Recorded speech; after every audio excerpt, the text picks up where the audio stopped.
আসসালামু আলাইকুম গাইস, আশা করি আপনারা অনেক ভালো আছেন। তো আমিও ভালো আছি।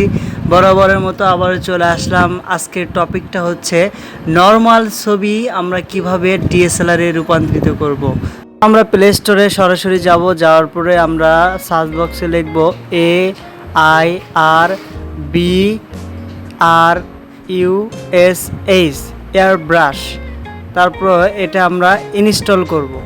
তো আমারটা ইনস্টল করা আছে, এই জন্য আপডেট দেখাইতেছে। তো আপনারা ইনস্টল করবেন।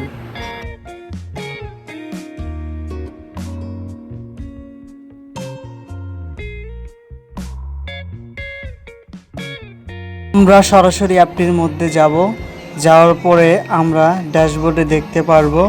তারপরে একটা ক্রস দিয়ে দেবেন, যাওয়ার পরে লাইব্রেরিতে যাব।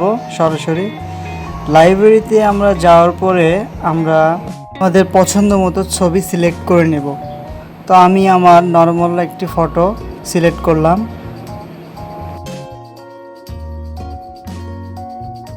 তারপর আমরা নিচের দিকে যদি একটু দেখি, টুলস নামে অপশন, ওটাতে আমরা যাব।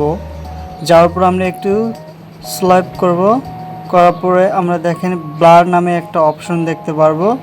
তো দেখাচ্ছি, এই যে ব্লার, এই ব্লারে টাচ দেব। দেওয়ার পরে আমরা অটোতে ক্লিক দেব।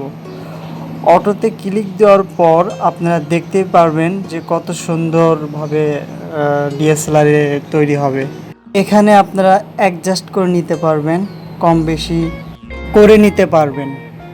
তো আমরা ভালোভাবে আমরা যদি লক্ষ্য করি তাহলে দেখতেই পাচ্ছেন যে আমাদের ছবিটা ব্লার হয়ে গেছে।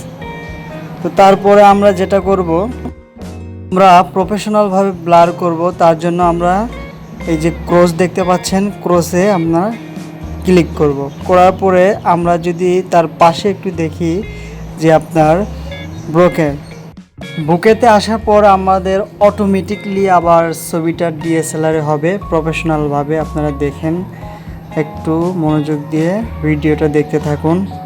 তো দেখতে পাচ্ছেন যে আগের থেকে কত সুন্দরভাবে ডিএসএলআর হয়ে গেছে। তো এখান থেকে আপনারা মাঝামাঝিতে রাখবেন, তাহলে ছবিটা আরও সুন্দর আসবে। আপনারা চাইলে এখান থেকেও অ্যাডজাস্ট করে নিতে পারবেন। তো কম বেশি আর কি, যদি ছবি কালার যদি সমস্যা থাকে আপনারা এখান থেকেও নিতে পারবেন, এবং আপনাদের অন্য অন্য অ্যাপস থেকে আপনারা এডিট করে নিতে পারবেন। আমি এখান থেকে এডিট করব না, তার জন্য আমি ছবিটা সেভ করব। সেভ করার পর আমাদের গ্যালারি থেকে আমি আমার ছবিটা আমি এডিট করব। তো তার জন্য আমাদের এডিটে যাব, যাওয়ার পরে অ্যাডজাস্ট করে নেব, ফিল্টার দিয়ে নেব। তারপরে অ্যাডজাস্টে এসে আপনার ব্রাইটনেস, কন্টেন্টস এগুলো সব কিছু ঠিকঠাক করে নেব।